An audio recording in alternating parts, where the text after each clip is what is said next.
You realize that these puppeteers, I mean, the Henson puppeteers in particular, are extremely talented actors. They just happen to act with dolls, whereas we act with our own selves, our own bodies. They act with these dolls. They become these dolls, and it's just, and that's something that I've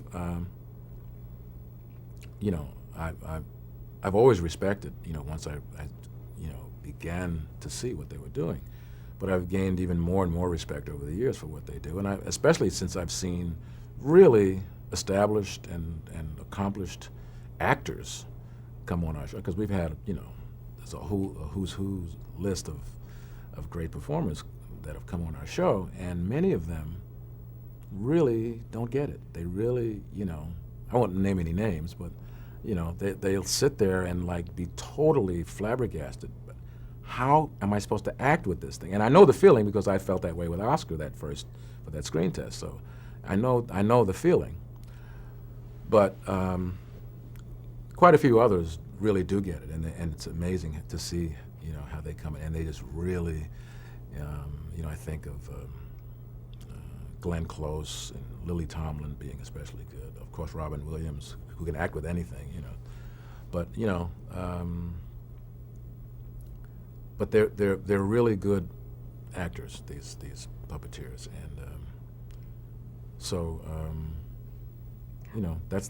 that's what I learned. Are there some puppets you relate to more than others? Well, yeah, but it has to do with who the puppeteer is. Like for instance, any puppet that Frank Oz is doing has to be a favorite, because Frank Oz is such a wonderful performer.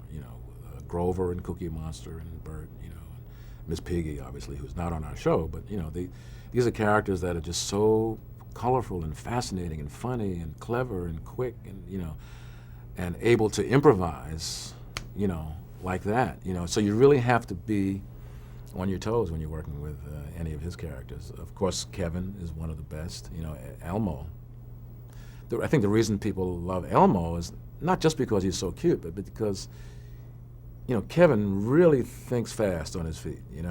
Kevin in the tradition of Frank Oz. You can put him anywhere with anyone, and he can entertain and he can interact. I mean, it's a real gift. And he's one of the best.